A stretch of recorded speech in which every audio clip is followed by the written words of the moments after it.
Assalamualaikum warahmatullahi wabarakatuh. Salam damai sejahtera untuk kita semua. Om Swastiastu, Namo Buddhaya, salam kebajikan. Jangan pernah melupakan sejarah atau jas merah. Wawancara 2. Citra ABRI kini menjadi jelek. Kasum ABRI, Letjen TNI Fahrul Razi. Belum pupus noda akibat kasus penembakan mahasiswa Universitas Trisakti dan meledaknya kerusuhan 13-15 Mei 1998, kini ABRI sebagai penanggung jawab keamanan kembali terpojok dengan mencuatnya kasus pembantaian dukun santet. Untuk memperjelas penilaian ABRI terhadap posisinya saat ini, Senin pekan silam, Victoria Sijabat dari Forum mewawancarai Kepala Staf Umum atau Kasum ABRI, Letjen TNI Fahrul Razi di ruang kerjanya. Berikut petikannya. Apa ancaman utama saat ini menurut ABRI? Disintegrasi bangsa. Kami menilai reformasi kini sudah kebablasan. Ini sangat berbahaya bagi integrasi bangsa. Apalagi ada pola-pola komunis yang dimainkan. Apa sudah ada indikasi kuat bahwa komunis mulai ke permukaan? Kami belum bisa mengatakan sejauh itu. Tapi pola-polanya memang seperti itu. Komunis itu kan suka dengan kemiskinan di tingkat bawah. Dalam kondisi kita sekarang ini, mereka berupaya membuat rakyat yang sudah miskin menjadi lebih miskin agar mudah disusupi paham komunis. Contohnya, mengajak untuk mogok berlarut-larut. Lalu ada unjuk rasa dengan gaya yang radikal dan revolusioner. Kemudian ada upaya membentuk dewan-dewan rakyat. Ada juga upaya menerapkan teori dialektika dengan mengadu domba pendapat. Itu kan gaya-gaya komunis. Memang belum tentu komunis yang melakukannya. Bisa juga kelompok lain yang menggunakan cara komunis. Karena komunis itu kan bisa sebagai suatu ideologi, paham, metode untuk memperoleh kekuasaan. Tapi kami hanya minta rakyat waspada. ABRI hanya mengamati secara hati-hati. Kita selalu bilang komunis adalah bahaya laten yang suatu saat akan muncul lagi. Makanya perlu diamati terus. Apa mungkin PKI mampu bangkit lagi? Dalam euforia reformasi, kami khawatir masyarakat lalai. Pada saat itulah komunis bisa bermain lagi. Apa rakyat masih percaya dengan sinyalemen itu? Bisa saja rakyat tidak peduli. Sebelum tahun 1965, ABRI sudah mengingatkan. Tapi rakyat kan enggak peduli. Sekarang kami terus mengingatkan. Paling tidak ada sebagian masyarakat yang waspada. Itu lebih baik daripada sama sekali tidak ada yang waspada. Bagaimana antisipasi ABRI jika rakyat tetap tidak percaya dengan isu komunis? ABRI tidak akan pernah bosan untuk mengingatkan. ABRI juga selalu bersiap-siap terhadap kemungkinan masuknya kembali komunis.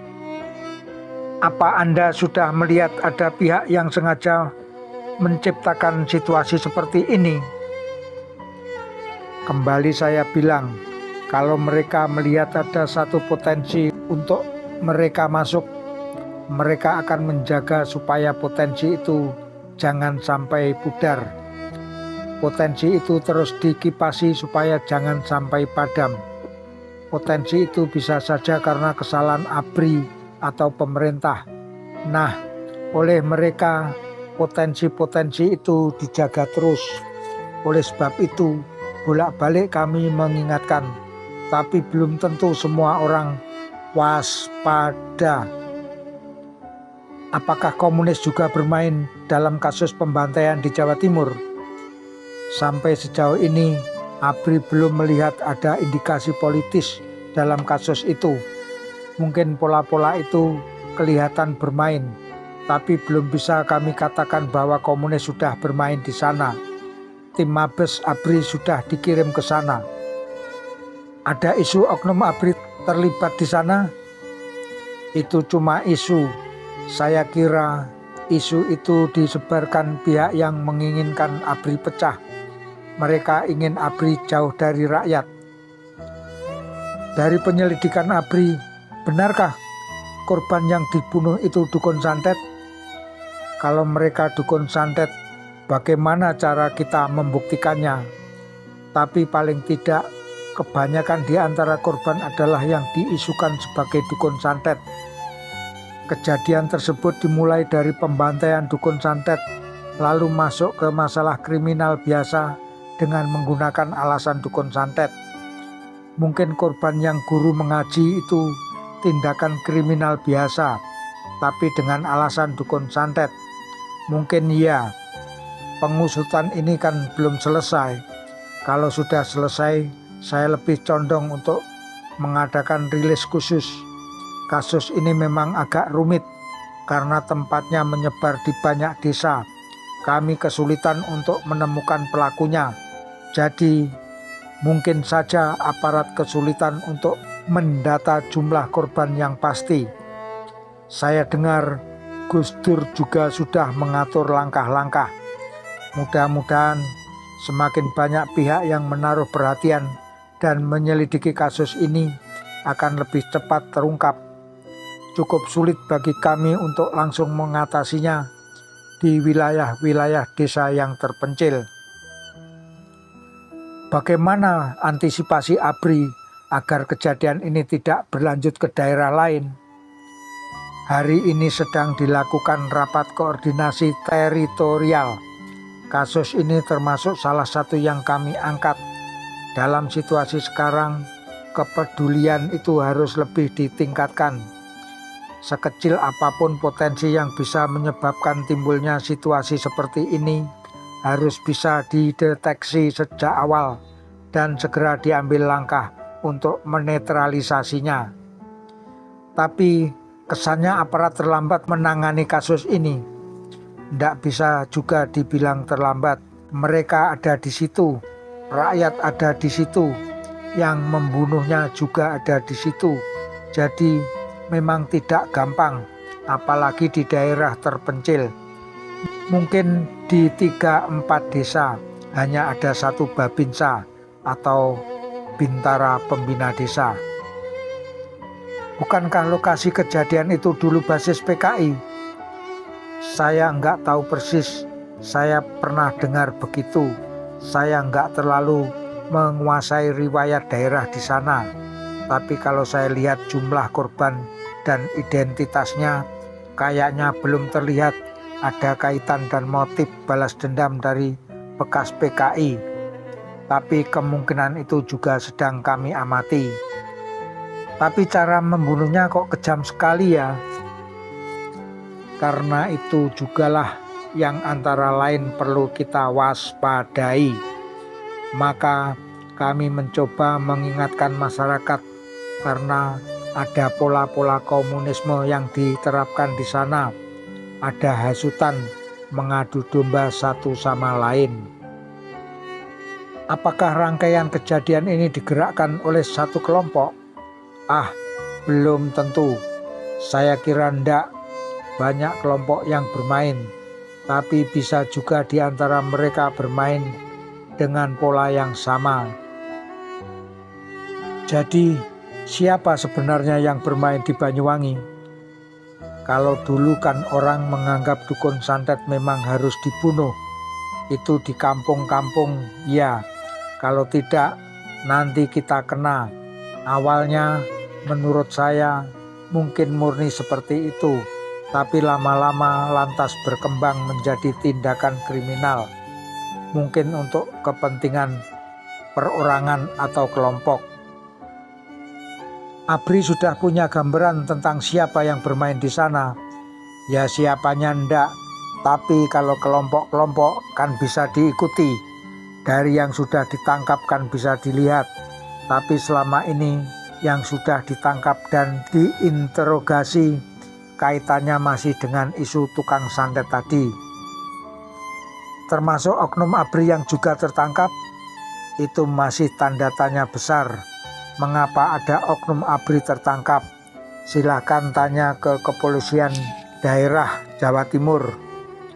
Mereka bisa memberikan keterangan yang agak banyak. Yang satu lagi pernah dilihat, kalau tidak salah, dekat dengan massa.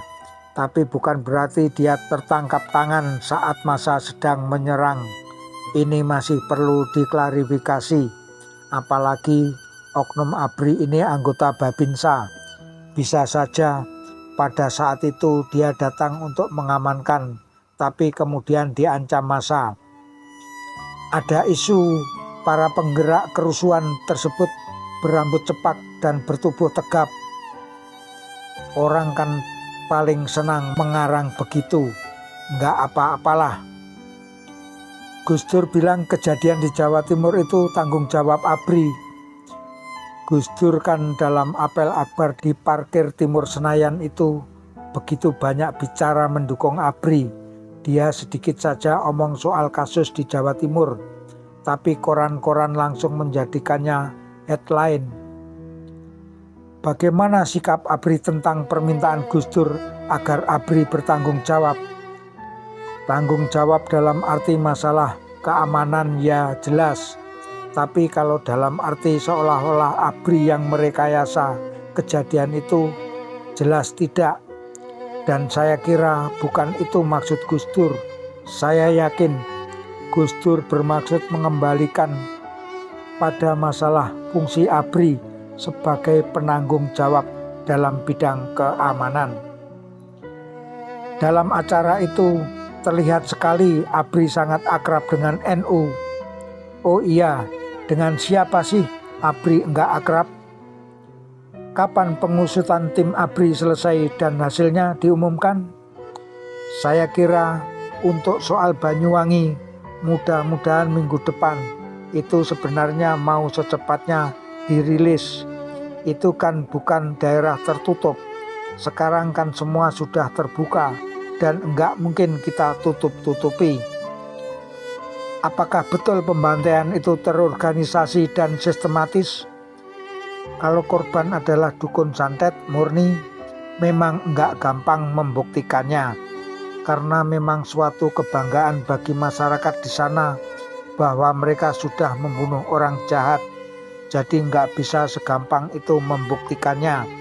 Nah, kalau kita bilang ini terorganisasi, sebetulnya dalam kaitan membunuh orang per orang ini bukan untuk mengorganisasi menghantam semua dukun santet.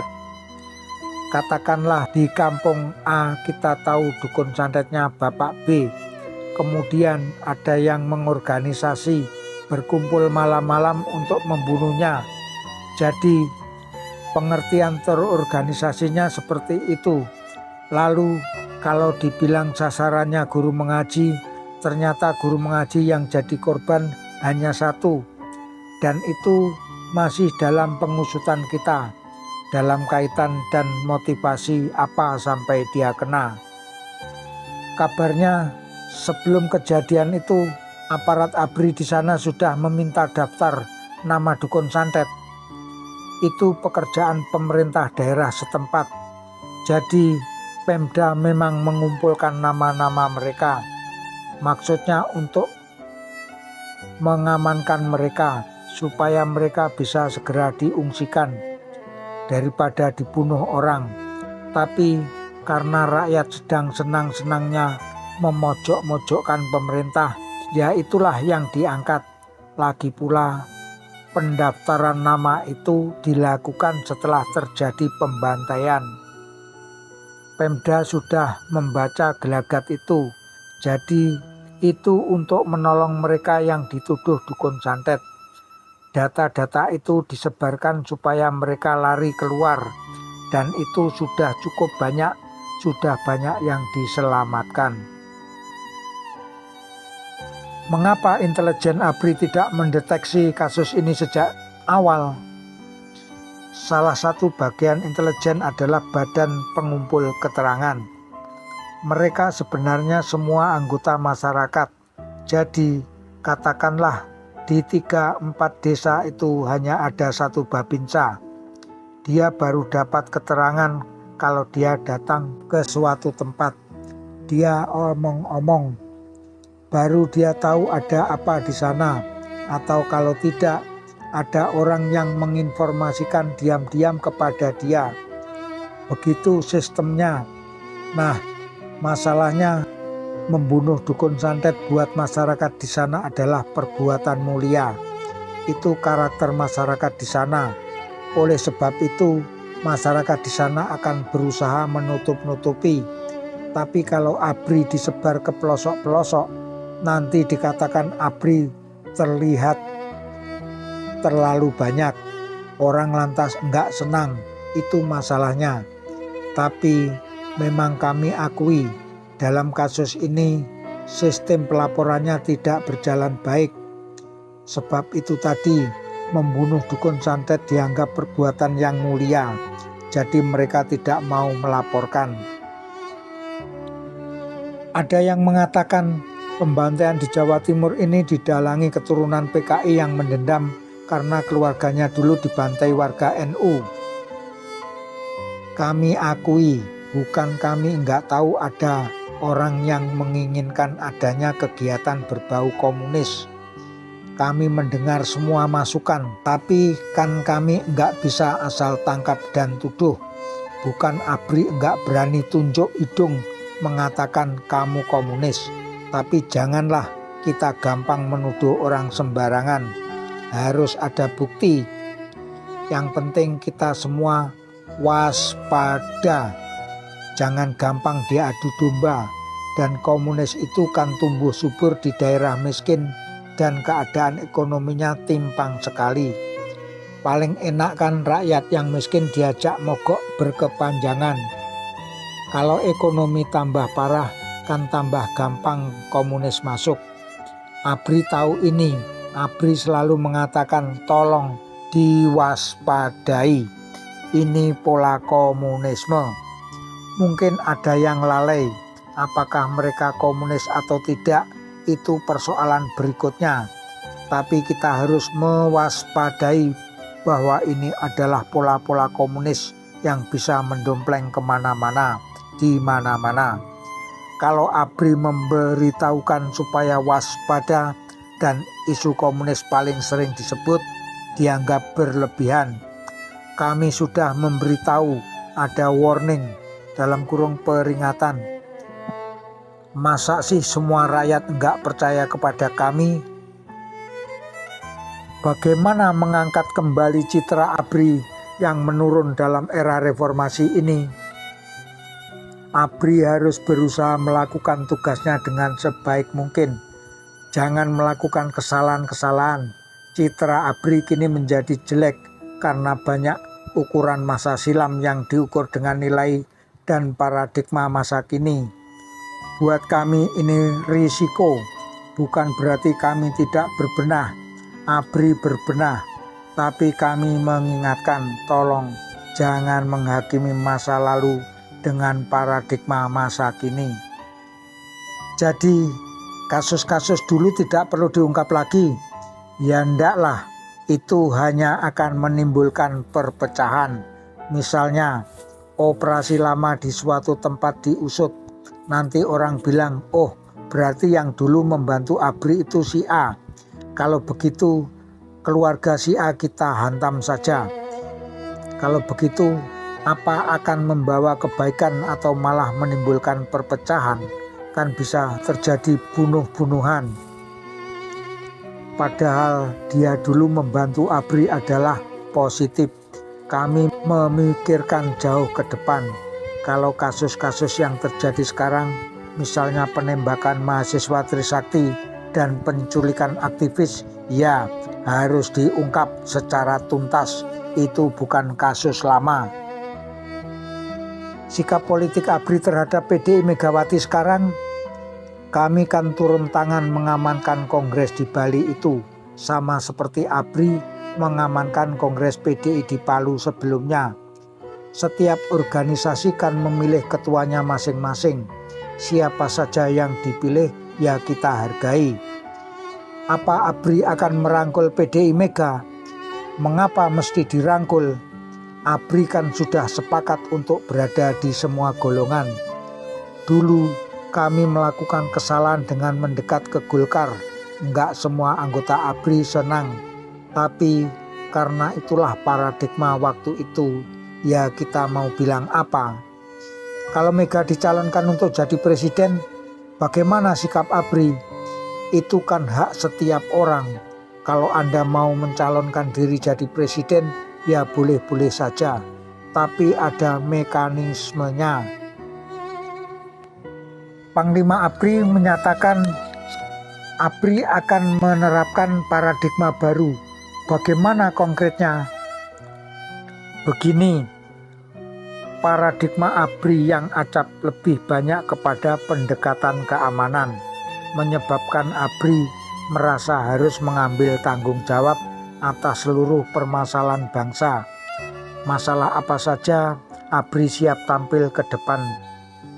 Kini ABRI melakukan pergeseran paradigma, yakni pada intinya menempatkan ABRI sebagai komponen bangsa, bagian dari sistem nasional. Jadi, kalau omong soal bagian dari sistem nasional, pada dasarnya adalah memberdayakan fungsi-fungsi nasional yang ada. ABRI akan bermain sebagai subsistem dari sistem nasional itu. Contohnya banyak. Contohnya peran Bakorstanasda semakin tidak terasa. Itu karena kami tugaskan mereka untuk mengaktifkan fungsi-fungsi itu. Jadi dia bukan terus-menerus memonitor saja. Katakanlah ada pemogokan, jangan lagi ABRI memanggil para pengusaha. Panggil saja yang punya fungsi-fungsi itu. Misalnya panggil orang dari Departemen Tenaga Kerja atau tokoh-tokoh masyarakat. Kalau dulu ABRI kan merasa ikut mengambil tanggung jawab sehingga langsung memegang. Dulu itu memang bagus, tapi akhirnya ABRI kelihatan terlalu dominan, kendati tujuannya positif. Apakah penjabaran paradigma akan mempengaruhi struktur organisasi? Secara prinsip sih tidak. Organisasi itu kan sudah ada, tapi dia melaksanakan fungsi terlalu banyak, seakan-akan dia harus mengambil semua tanggung jawab. Jadi paradigma baru ini tidak akan mengganggu organisasi, tapi mungkin kami akan lebih bisa berkonsentrasi pada bidang-bidang tugas kami yang lebih penting, yaitu masalah pertahanan dan keamanan. Apakah akan ada pengurangan peran sosial politik? Itu masih kami diskusikan. Fungsi sospol pada dasarnya kan adalah kepedulian ABRI atas kehidupan berbangsa. Jadi termasuk di sini ABRI peduli dengan seluruh masalah bangsa. Tapi tidak lalu diartikan bahwa ABRI mengambil porsi sejauh itu, sehingga kami pun merasa bahwa dulu ABRI sudah mengambil porsi berlebihan. Menurut saya, sekarang ABRI harus kembali. Hal-hal yang semestinya tidak dimasuki, ya tidak usah. Tapi kepedulian ABRI tetap. Apakah kursi ABRI di DPR akan dikurangi? Soal kursi ABRI di DPR kan soal kesepakatan bangsa. Kalau kesepakatan bangsa mengatakan boleh ABRI di DPR, jumlahnya jadi sekian, ya itulah pengurangan. Begitu juga kalau dikatakan ABRI nggak boleh ada lagi di DPR. Kalau itu maunya rakyat, kami pun taat karena ABRI adalah bagian dari sistem nasional. Apakah anggota ABRI yang menduduki jabatan sipil seperti gubernur dan bupati akan dikurangi. Begini ya, di satu sisi kami ingin mengecilkan jumlah, tapi di sisi lain orang banyak juga minta. Kami ingin di provinsi jumlah ABRI dikecilkan, tapi di kabupaten yang kami inginkan lebih banyak dipimpin sipil, justru nama anggota kami diajukan dan gak ada nama lain. Sehingga kami tekan anggota kami supaya duduk bersama mereka dan memberitahukan bahwa kami sekarang justru mau mengurangi jumlah. Contoh lain, Letjen Agung Gumelar (Ketua Lembaga Ketahanan Nasional) diminta jadi ketua PSSI. Calon lain tidak ada. Kami bilang, bisa nggak cari nama yang lain? Nggak ada juga. Forum Keadilan nomor 15 tahun 7 2 November 1998 halaman 76 hingga 80.